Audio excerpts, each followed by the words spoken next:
ఉషా, నీకోసం ఏం తెచ్చానో చూడు. నీకోసమే, తీసుకో.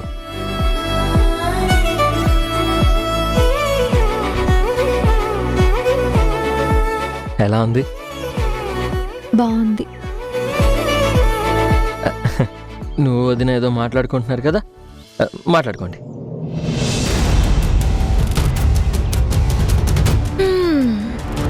కిరణ్ కి మధ్య పిచ్చితో పాటు ప్రేమ కూడా ఎక్కువైందన్నమాట.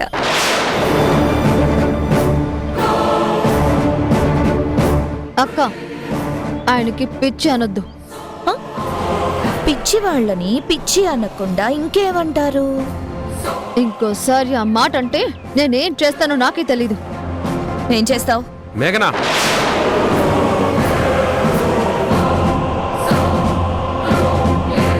ఏంటి అమ్మ పోస్ట్ నువ్వు తీసుకున్నావా?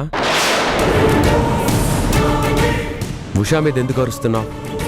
లేదు సంజయ్, ఉష మీద నేనెందుకు అరుస్తాను? తనే ఊరికే ఉంటే ఊరా పేరా అని తనే నాతో గొడవకి దిగింది. అమ్మా ఉషా, నువ్వు లోపలికి వెళ్ళు.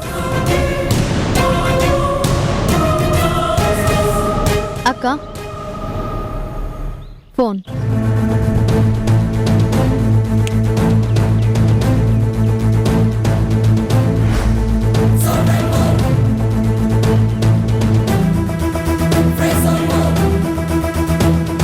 ఏంటి సంజయ్, అది నాతో గొడవకి దిగితే దాన్ని 4 మాటలు అనాల్సిందే పోయి లోపలికి పంపిస్తున్నారేంటి? నోర్మోయ్,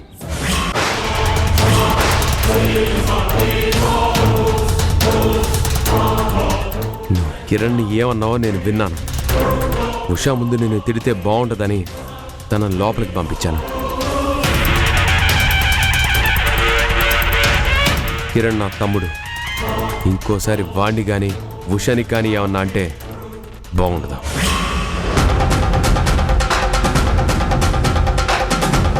ఇదే నా ఫైనల్ వార్నింగ్. అంతేలేండి, అంతే. ఇంట్లోకి కొత్త మనుషులు రాగానే భార్య విలువ తగ్గిపోయింది.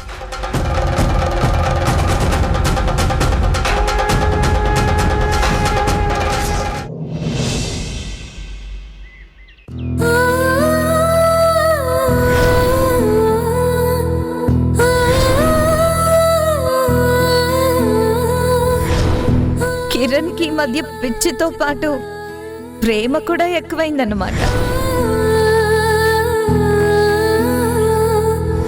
పిచ్చి వాళ్ళని పిచ్చి అనకుండా ఇంకేమంటారు?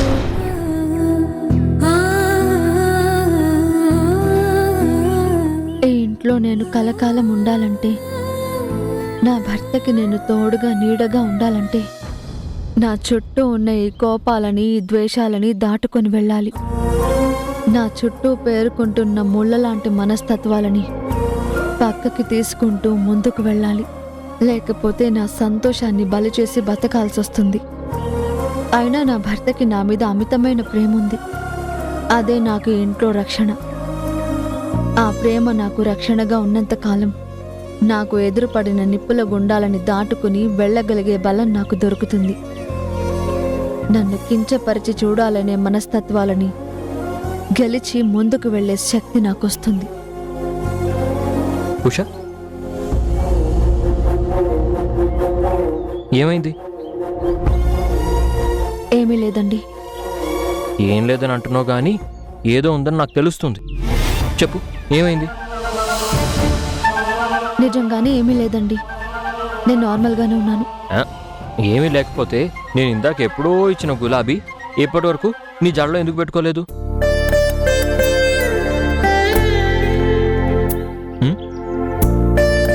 ఎందుకు?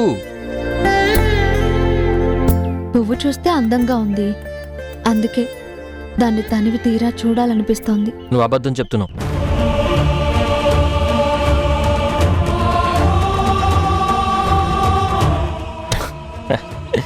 లాస్ట్ టైం నువ్వేం చెప్పావో గుర్తుందా? పువ్వు చేతికి ఇవ్వకూడదు, జల్లో పెట్టాలి అని. నేనే మర్చిపోయి నీ చేతిలో పెట్టేశాను. ఇటివ్వు, నేనే నీ జల్లో పెడతాను. తిరుగు. వద్దండి. ఏ? ఎవరైనా చూస్తే మీతో ఇలాంటి పనులన్నీ చేయించుకుంటుందని అనుకుంటారు కదా. అనుకుంటే అనుకో, నువ్వు నా భార్యకి ఇవన్నీ చేయడం నాకు ఇష్టమే కదా. అడిగితే అదే మాట నేనే చెప్తాను. నిన్ను మాత్రం మాట పడనివ్వను. తిరుగు.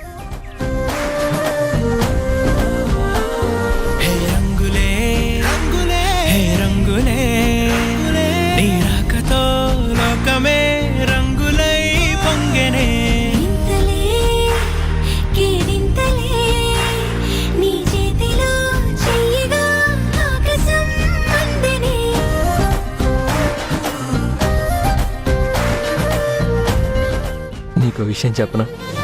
చెప్పండి.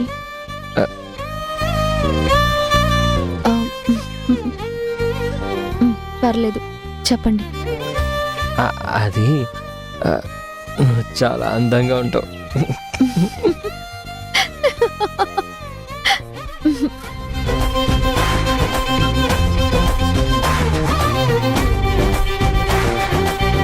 ఆ మాట చెప్తే నేను సిగ్గుపడాలి, చెప్పి మీరు సిగ్గుపడతారేంటి? ఏమో నాకేం తెలుసు. ఏవండి,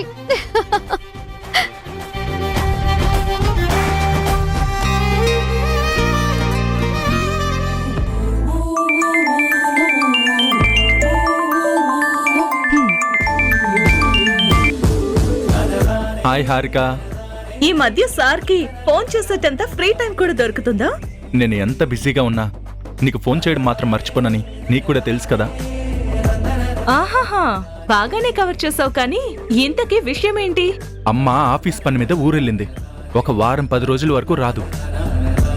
కొంపదీసి అత్తయ్య గారు ఊర్లో లేరని మళ్ళీ కిరణ్ ని ఉషాని టూర్ కి పంపించే ప్లాన్ ఏమైనా చేస్తారా ఏంటి? ఎగ్జాక్ట్లీ హారిక, నేను చెప్పకుండానే అంత పర్ఫెక్ట్ గా నువ్వెలా చెప్పగలిగావు? ఒకసారి మిషన్ ని మొదలు పెట్టారు, అది ఇంపాసిబుల్ అయింది. ఇప్పుడు మళ్ళీ మరొక అవకాశం వచ్చింది. ఆ అవకాశం వాడుకోవడానికి మళ్ళీ అదే మిషన్ ని మొదలు పెట్టి పాసిబుల్ చేయడానికి ట్రై చేస్తున్నారేమో అనిపిస్తోంది. ఇంపాసిబుల్ అయిందని వదిలేస్తామా? అది పాసిబుల్ చేయడానికి ఏదో ఒక ప్రయత్నం చేయాలి కదా. మీరు ప్రయత్నం చేయడం, ఆ తర్వాత అత్తయ్య గారు దాన్ని పటాపంచలు చేయడం, ఇంతేగా జరిగేది. ఏ అన్నిసార్లు అలాగే జరుగుతుందా ఏంటి? ఇప్పుడు మీరు అడిగారని మళ్ళీ ఫ్లైట్ టికెట్స్ బుక్ చేయడం, కిరణ్ వాళ్ళని పంపించే సమయానికే అత్తయ్య గారు తిరిగి రావడం, మళ్ళీ నాకు అత్తయ్య గారికి గొడవ జరగడం, ఇవన్నీ రిపీట్ చేయడం అవసరమా? ఈసారి ఖచ్చితంగా అలా జరగదు హారిక. ఈసారి పక్కగా ప్లాన్ చేస్తున్నాను. తరుణ్, ఆల్రెడీ ఒకసారి ఇదే పని చేసి అత్తయ్య గారి చేత మాటలు అనిపించుకున్నాను. మళ్ళీ నాకు ఇది అవసరమా? ఈసారి ఏం జరిగినా ఎలా జరిగినా నాన్న చూసుకుంటానని చాలా కాన్ఫిడెంట్ గా చెప్తున్నారు. ఈ ప్రోగ్రాం సక్సెస్ చేయాలని ఆయన పట్టుదలతో ఉన్నారు. అందుకే ఆయన ప్రయత్నానికి మనం కూడా కాస్త పుష్ ఇచ్చామనుకో, సక్సెస్ఫుల్ గా కిరణ్ ని ఉషాని టూర్ కి పంపించొచ్చు. సరే, మరి ఏం చేస్తాం? అనుకున్న ప్రోగ్రాం సక్సెస్ అయితే హ్యాపీ, లేకపోతే అందరితో పాటు నాకు కూడా తిట్లు పడ్డం గ్యారెంటీ. హారిక, ఇంకొక విషయం, కిరణ్ ఉషాలతో పాటు మనం కూడా ఈ టూర్ కి వెళ్తున్నాం. ఏంటి, మనం కూడానా? ఎందుకు? వాళ్ళిద్దరికీ మనిద్దరం తోడుగా ఉండడానికి. కానీ వాళ్ళకి తోడుగా ఉంటున్నామని, నీడగా ఉంటున్నామని వాళ్ళకి తెలియకూడదు. అబ్బో, మళ్ళీ మనకిదో కొత్త టాస్కా? టాస్క్ లాగే ఉంటుంది, కానీ మనకి ప్రైవసీ దొరుకుతుంది కదా. పెళ్ళై ఇన్నాళ్లైనా మనిద్దరం ఏకాంతంగా గడిపిందే లేదు.